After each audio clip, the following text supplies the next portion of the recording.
So we're over halfway through the 2021 Thanksgiving retreat. It's Wednesday, day before Thanksgiving. I thought I would start with a reading from the Udana, something I came across a few days ago, and it just illustrates some interesting things. So I'll begin with that. This is Udana, chapter 3, Sutta 3. It's called Yasoja. I have heard that on one occasion the Blessed One was staying near Savatthi at Jeta's grove, Anathapindika's monastery. And on that occasion, approximately 500 monks, headed by Venerable Yasoja, had arrived in Savatthi to see the Blessed One. As these visiting monks were exchanging greetings with the resident monks, setting their lodgings in order, and putting away their robes and bowls, they made a loud racket, a great racket. Then the Blessed One said to Venerable Ananda, "Ananda, what is that loud racket, that great racket, like fishermen with a catch of fish?" "Lord, those are approximately 500 monks headed by Venerable Yasoja, who have arrived in Savatthi to see the Blessed One. As these visiting monks are exchanging greetings with the resident monks, setting their lodgings in order, and putting away their robes and bowls, they are making a loud racket, a great racket. In that case, Ananda, tell those monks in my name, the teacher calls you, friends." Responding, "As you say, Lord," to the Blessed One, Venerable Ananda went to the monks and said, "The teacher calls you, friends." Responding, "As you say, friend," to Venerable Ananda, the monks went to the Blessed One and, on arrival, having bowed down to him, sat to one side. As they were sitting there, the Blessed One said to them, "Monks, why were you making that loud racket, that great racket, like fishermen with a catch of fish?" When this was said, Venerable Yasoja said to the Blessed One, "Lord, these 500 monks have arrived in Savatthi to see the Blessed One. As they were exchanging greetings with the resident monks, setting their lodgings in order, and putting away their robes and bowls, they made a loud racket, a great racket. Go away, monks, I dismiss you. You are not to stay in my vicinity." Responding, "As you say, Lord," to the Blessed One, the monks got up from their seats, bowed down to the Blessed One, and left, circling him to the right. Setting their lodgings in order and taking their robes and bowls, they went wandering among the Vajjayans. After wandering by stages among the Vajjayans, they came to the river Vāgamuda.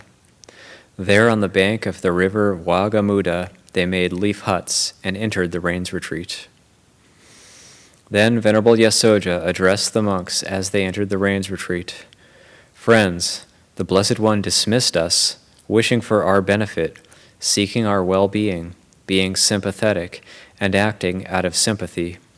Let's live in such a way that the Blessed One will be gratified by our way of living." "As you say, friend," the monks responded to Venerable Yasoja. And so, living secluded, ardent, and resolute, every one of them realized the three knowledges in the course of that very rains retreat. Then the Blessed One, having stayed as long as he liked in Savatthi, went wandering in the direction of Vesali. After wandering by stages, he arrived in Vesali and stayed there in the peaked roof pavilion in the great wood. Then, encompassing with his awareness the awareness of the monks staying on the bank of the river Vāgamuda, he said to Venerable Ananda, "This direction seems bright to me, Ananda. This direction seems dazzling to me. It's not at all repugnant for me to go and pay attention to where the monks on the bank of the river Vāgamuda are staying.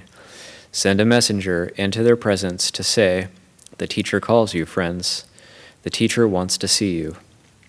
Responding, "As you say, Lord," to the Blessed One, Venerable Ananda went to a certain monk and said, "Come now, friend, go to the monks on the bank of the river Vāgamuda and say to them, 'The teacher calls you, friends. The teacher wants to see you.'" Responding, "As you say, friend," to Venerable Ananda, the monk, just as a strong man might extend his flexed arm or flex his extended arm, disappeared from the peaked roof pavilion in the great wood and appeared in front of the monks on the bank of the river Vagamuda. Then he said to them, "The teacher calls you, friends. The teacher wants to see you." Responding, "As you say, friend," to the monk. The monks set their lodgings in order and, taking their robes and bowls, disappeared from the bank of the river Vagamuda, just as a strong man might extend his flexed arm or flex his extended arm, and appeared in the presence of the Blessed One in the peaked roof pavilion in the great wood. Now at that time, the Blessed One was sitting in imperturbable concentration. There's a note here, either in the fourth jhana, the dimension of infinitude of space, or the dimension of the infinitude of consciousness. The thought occurred to the monks, "Now in which mental dwelling is the Blessed One now residing?" Then they realized, "He is residing in the imperturbable dwelling." So they all sat in imperturbable concentration. Then Venerable Ananda, when the night was far advanced, at the end of the first watch, got up from his seat, arranged his robe over one shoulder, stood facing the Blessed One, paying homage with his hands placed palm to palm over his heart, and said to him, "The night, Lord, is far advanced. The first watch has ended. The visiting monks have been sitting here a long time. May the Blessed One greet them." When this was said, the Blessed One remained silent. Then a second time, when the night was far advanced, at the end of the middle watch, Venerable Ananda got up from his seat, arranged his robe over one shoulder, stood facing the Blessed One, paying homage to him with his hands placed palm together over his heart, and said to him, "The night, Lord, is far advanced. The middle watch has ended. The visiting monks have been sitting here a long time. May the Blessed One greet them." When this was said, the Blessed One remained silent. Then a third time, when the night was far advanced, at the end of the last watch, as dawn was approaching and the face of the night was beaming, Venerable Ananda got up from his seat, arranged his robe over one shoulder, stood facing the Blessed One, paying homage to him with his hands placed palm to palm over his heart, and said to him, "The night, Lord, is far advanced. The last watch has ended. Dawn is approaching and the face of the night is beaming. The visiting monks have been sitting here a long time. May the Blessed One greet them." Then the Blessed One, emerging from his imperturbable concentration, said to Venerable Ananda, "Ananda, if you had known, not even that much would have occurred to you to say. I, along with all 500 of these monks, have been sitting in imperturbable concentration." Then, on realizing the significance of that, the Blessed One on that occasion exclaimed, "In whom there defeated the thorn of sensuality, insult, assault, and imprisonment, like a mountain standing unperturbed, he doesn't quiver from pleasures and pains," a monk. So I thought that sutta was interesting because in some ways it really flies in the face of the way we normally relate to the world. So the monks at the beginning, they come and they're like a fisherman at a catch of fish, as the Buddha says. They're making a loud racket. They're talking loudly, making a lot of noise. And the Buddha dismisses them. And we would think, well, gosh, if that happened to me, I'd spend the rest of my life depressed, or just I'd never be able to forgive myself. But instead, what happens is those monks all attain arhantship fairly quickly after that. And the Buddha, the fact that they originally went to see the Buddha and made a loud racket, the Buddha doesn't hold that against them. He treats them based on their present state. And so, rather than saying, "Don't come see me again, you made a loud racket before," it's like the Buddha wants to see them then. He wants them to be nearby. He wants them to be close by. And then another principle that shows is that people who aren't currently trained, can become trained, and it doesn't even have to take that long. And for me, that sutta illustrates that, and it's just such a wonderful reflection. So rather than make a mistake or fail or reflect on our own conduct and think, well, I'm not very well trained, or even those of us who have been ordained for a long time, well, I still have this or that defilement, I'm hopeless. Or rather getting into that defeatist attitude, we can say, well, this is where I'm at. Let's conduct ourselves in a way that would be pleasing to the Buddha, pleasing to the Kruba Ajahns.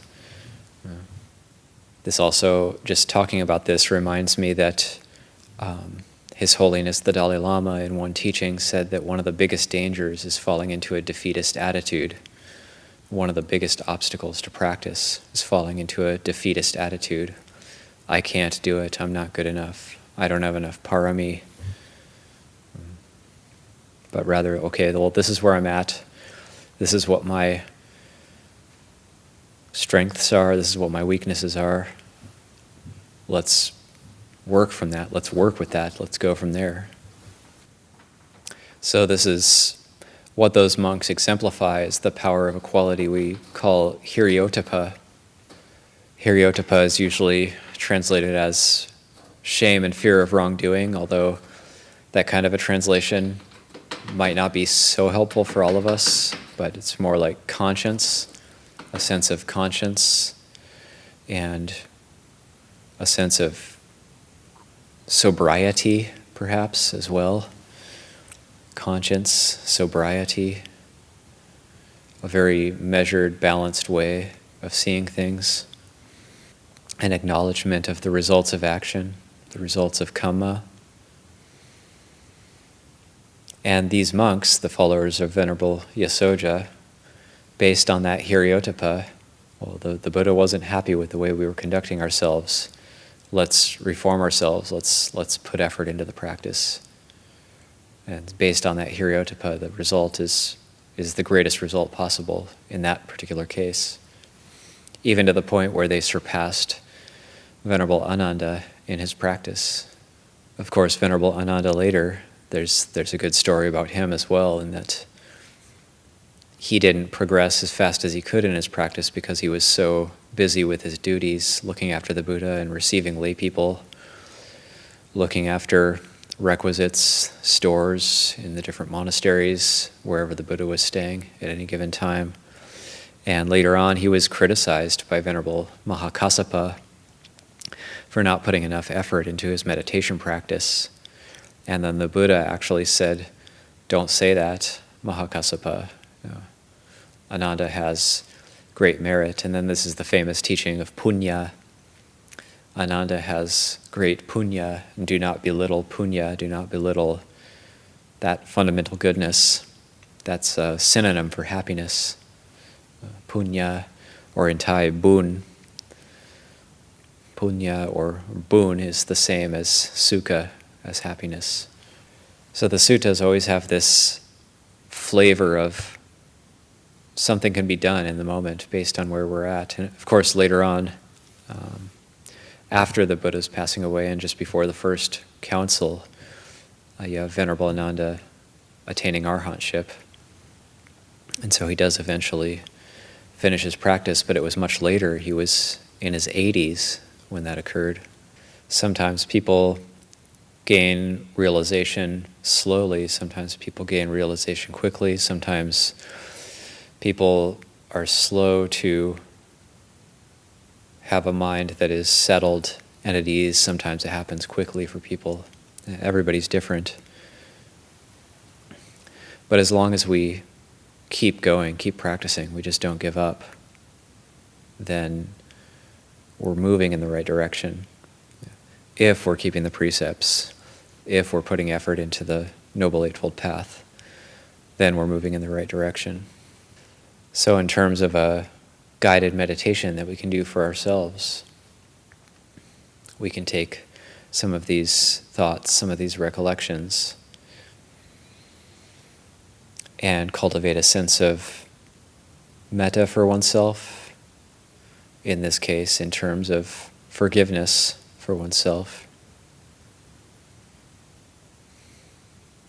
for whatever shortcomings I've had in the past, for whatever unskillful or inappropriate actions I've done in the past. May I forgive myself for that. May I not hold it against myself, but rather establish mindfulness in the present and a sense of goodwill for myself in the present, having let go of that heavy burden of whatever I did in the past that was embarrassing or not quite the right timing. Sitting here right now, it's good. There's goodness happening right now. So there's no need to reawaken or reignite those smoldering embers of the past. And having dropped that burden, we can experience a sense of being relieved, a sense of lightness.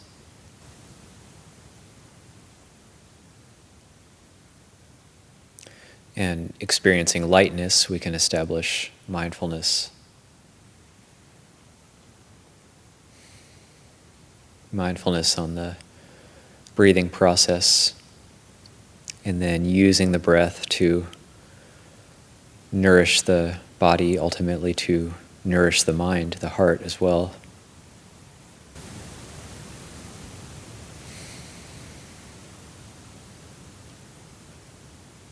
There might be a niggling sense of fear or anxiety. I feel okay now, but what's going to happen after this? What's going to happen after the retreat? What's going to happen after this meditation session when I contact things or situations which are potentially difficult?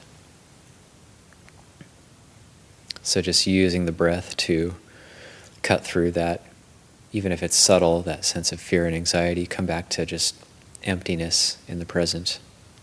And on this retreat, we're all supporting each other, all of us, all over the different places, wherever we are geographically. All of us are meditating at the same time right now. And so that can be incredibly supportive as well. Just like the students of Venerable Yasoja, there was 500 monks, so just a few, they might not have supported each other so well, but because there were so many of them, they all had a singleness of purpose, so they all supported each other in making some rapid progress along the path. If we had certain defilements in the mind yesterday or in the past, that's gone and done with. Those are just like passing clouds. Once we have a measure of mindfulness and a sense of emptiness and not giving attention to the past and future, then we can actually bring the attention inward. It can almost be a physical moving inward, a sense of the attention coming back in and not moving out to memories or thoughts of the future. Those things might still occur, but they're just very ephemeral. And so using these recollections, we can sit for about 20 more minutes before we change postures to walking meditation. Postures to walking meditation. Postures to walking meditation.